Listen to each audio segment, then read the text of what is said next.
Greetings, everyone. This is Hegerherger, and I am here to give you episode 4's first impressions.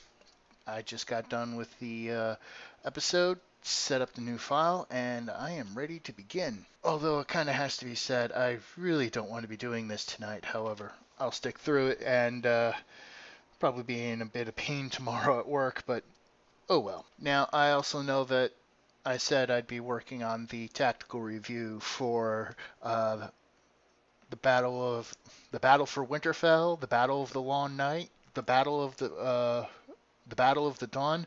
I'm not exactly sure what they're calling it now. If anybody has a solid answer on that, put in the comments below so I actually know what to call this. I am working on it. I've taken a whole bunch of screen captures. I just haven't hacked out how I'm going to present the audio this time, but it is in the works. I haven't forgotten, and that will be coming out. I'm not sure when, but I'm working on it. That paperwork out of the way, let's get on to first impressions. The first thing I did is I took a look and liked what I saw in terms of the length. They're keeping with their promises. Cool. I also liked how the blue track from the breach in the wall down to Winterfell stops at Winterfell and doesn't go any further. There's no movement on that trail, which is good since the Night King is now gone. I was kind of two minds when it came to burning the bodies, since it's not really needed to burn the bodies anymore, since the Night King's is not around anymore to cause people to get back up again. But it does seem kind of appropriate because definitely the wildlings would have burnt their dead, especially after the last 20 years that they've been suffering underneath the White Walkers. And there's really only two ways of dealing with thousands and thousands of bodies. You either bury them in mass pits, which, considering it's winter and frozen soil, not exactly the nicest of options, or burning them, which I can imagine that little forest outside of Winterfell, if it's not gone already, well, I can imagine most of the wood went into the pyres. It does kind of strike me a little odd that that people like Lady Mormont or Ser Jorah would have been burned on account of they are nobles, and classically bodies would have been transported back to whatever village, whence they came. But also, this is the North, and it's not like the Silent Sisters are up here, so it does make good sense. I was very happy to see Ghost, that he hadn't just wandered off and or died in the fighting. I did see that he lost an ear, so even Ghost didn't get away completely unscathed, which understandable. I don't know. I believe it is a common injury of canines that get into big scraps that one of the things that they are commonly missing is their or ears. So it does make sense. I was really happy when I saw that more wildlings than just Tormund survived. They are truly the inhabitants of the North, and it's nice to see that they'll be able to go home and reclaim it. Other than that little speech, no ceremony. But then again, that also makes sense. How often are there occasions to have ceremonies for something like that? That's outside of it's outside of everybody's experience, so there wouldn't be a formal etiquette for situations like that. I was very happy to see that Daenerys, using her power as queen, even though it is disputed, that she made Gendry Rivers, or actually no, what am I talking about?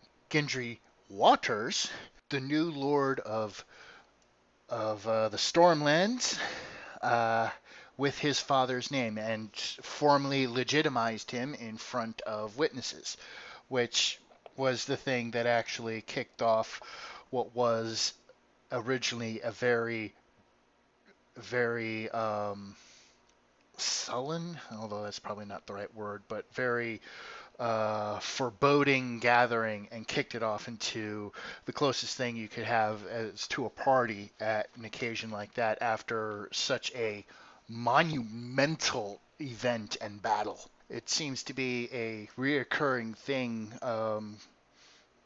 with the advisors, especially in the North, having basically the talking of the two hands between Tyrion Lannister and Sir uh, Davos Seaworth. Although at the 18-minute and 25-second to about 18-minute 30-second mark, there was that shot of this shot right here of Dany's face that just screamed to me, oh, this is not good at all.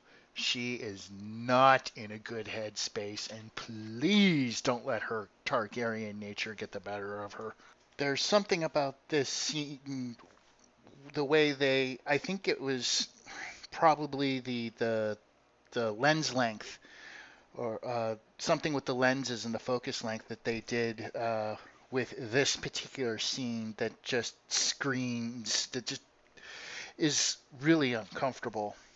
And kudos to the camera guy and cinematographer who decided to use whatever combination of camera and um, lenses for the shot. Did anyone else notice that Pod was the one who drank when the subject of virgins came up in that little drinking game between Tyrion, Jaime, and Brienne? I had a good chuckle after Jaime and Brienne left the table, and he turned around and started. I swear, it looked like he was starting. He turned. It looked like a pickup artist leading for, leaving a conversation with his friends and then going to look on the hunt. I liked that, looking uh, looking out to get laid. For a moment, I thought it was Alyssa Karstark, but her hair's not right, so. But it looks like Pod grabbed the nearest serving wench and had himself a good time. And well, actually, I think all the serving wenches at that point were looking for a guy to thank. Um, although I do feel sorry for that serving girl who slided up to the Hound and was, well, brutally rejected. I feel sorry for her because the type of celebration that this feast is just, it's unfortunate for her. I hope she found I hope she found more willing arms, which kind of then branches off into the scene with Arya and Gendry. Uh, for the second time, Gendry surprises the hell out of Arya and leaves her completely shocked. Um, However, I kind of, as much as there was a part of me that said, yes, this is good, awesome. And if it was any other writer's setting, they would get married. Between, the good chemistry between the characters and the mentioned foreshadowing between Robert Baratheon and Ned Stark. You have a son, I have a son, you have a daughter, let's join our houses.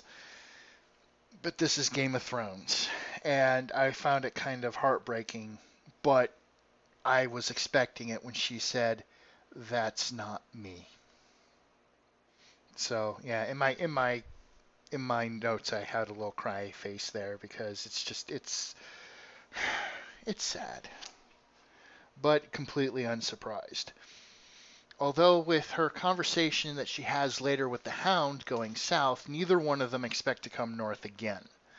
Um, we know the Hound is going after uh, his brother Gregor, and I know Arya um, is going after Cersei.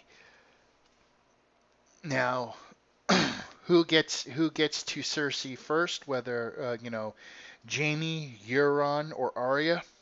I don't know, but I have. I'm going to call the theory right now that Arya is going to end up killing both queens. I now have that feeling. She is going to kill Cersei one way or another. And quite honestly, the easiest way to fix all of this political mess that has exploded is to kill Daenerys. I have a feeling she's going to go. Daenerys is going to go off the deep end, and for the safety of everybody, Arya is going to be the one who ends up killing her. Although back to the subject of Arya and the Hound, I liked their back and forth with each other, and we're now back to the adventures of Arya and the Hound, like we had in season, what was it, 4, where it was the adventures of Arya and the Hound across the Riverlands. Well, now we have the adventures of Arya and the Hound, King's Landing, or should I say, King's Landing bound. Clegane Bowl definitely happening. Don't doubt it.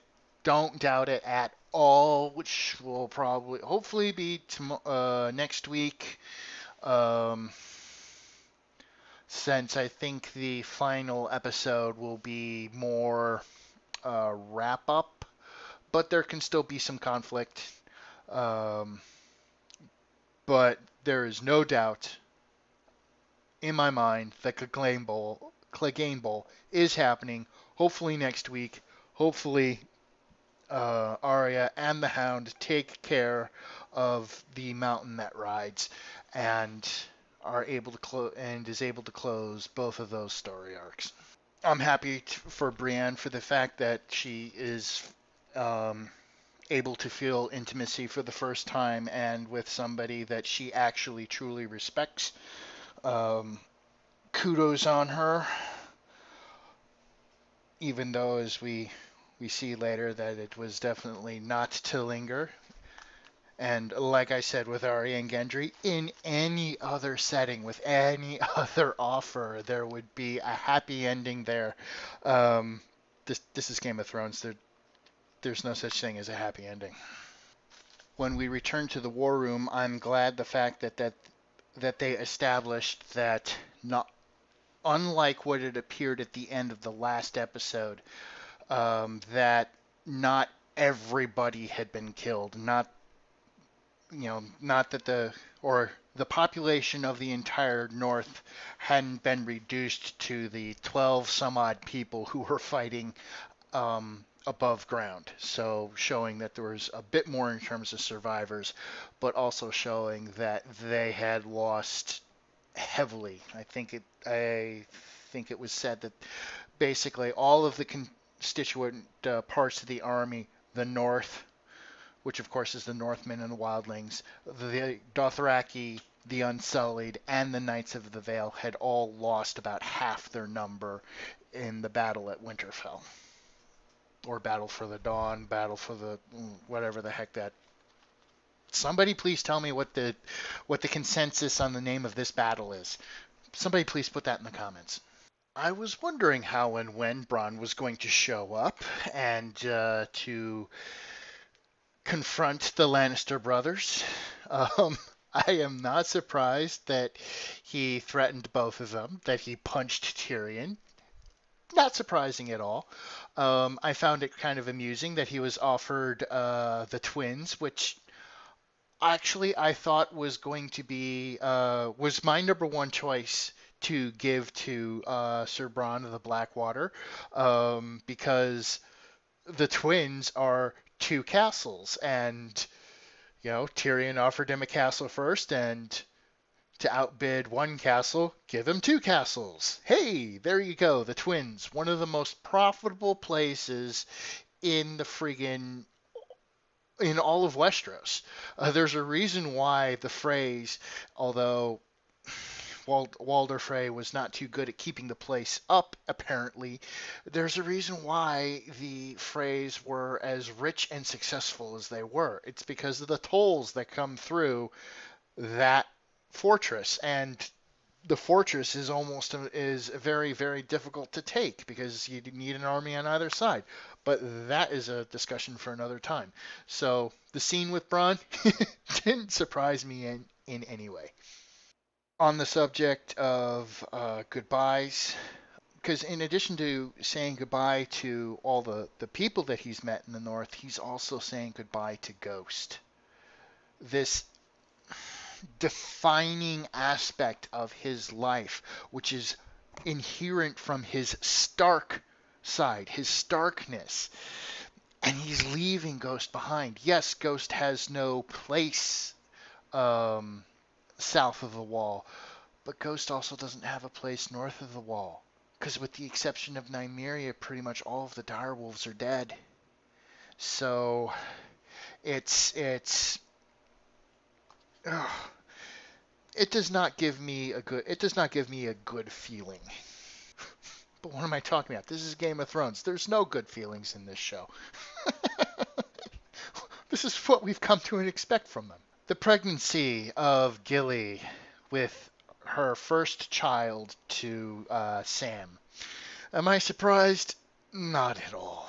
I am so not surprised. And kudos to them. When it comes to Jon sharing his secret, his heritage's secret um, with Sansa and Arya, um, I didn't doubt that it was going to happen. I was kind of curious that, when would it happen? And obviously, before leaving the North is the appropriate time. And I am not surprised um, with Sansa's selective leaking of that information to Tyrion. Um, she has been taught very well by Littlefinger and Cersei, so that is was a perfectly calculated move on on her part, and is just going to add fuel to the fire on that. The way they were focusing on Grey Worm in the scenes while they were voyaging to Dragonstone screamed to me that, you know, somebody was going to die, and I figured it was going to be Grey Worm at this point. So, um, the scenes between him and Missandei were just screaming tragedy. So I wasn't overtly surprised that hopeful bliss got shattered by Euron and what appears to be a very small section of his fleet. Um, the fact that nobody thought that, hey, he's in King's Landing, we know he's there. Dragonstone is not far from King's Landing, and nobody was expecting him to be there for an ambush or anything like that. It seems to be rather poor planning. I guess this is what happens when you've lost most of your military advisors. And of course, we got another dead dragon. I'm not surprised. Um, I did I did call it. I did call it that. Well, obliquely I did call it, but if you have seen my Butcher's Bill video, link in the description below, I did call the death of Rhaegal.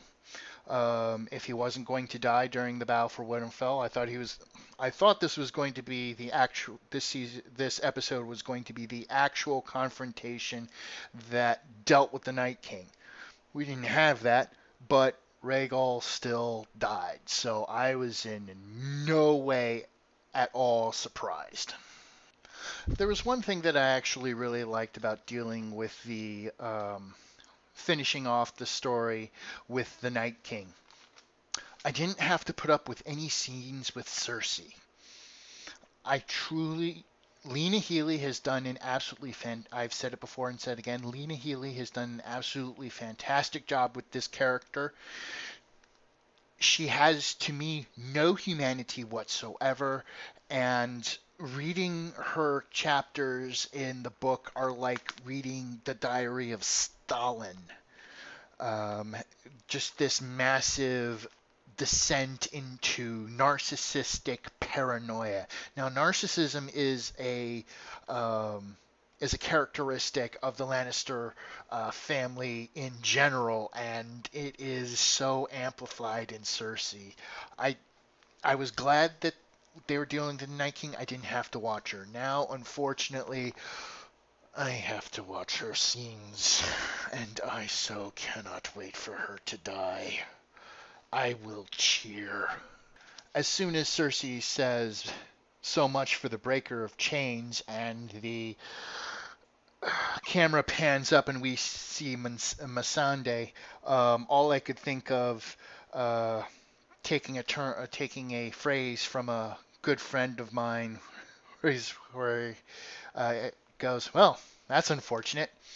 And I knew that the Grey Worm Masande coupling was going to be broken up. I figured that Grey Worm was going to die in combat. I'm still half expecting him to die in combat, but I kind of like the fact that they turned that expectation on its head and killed off Masande. I had zero hopes for her survival uh, when we realized that she was in Cersei's hand, because there was as soon as Cersei had Missandei, there was no way in God's green earth that Missandei was going to um, survive.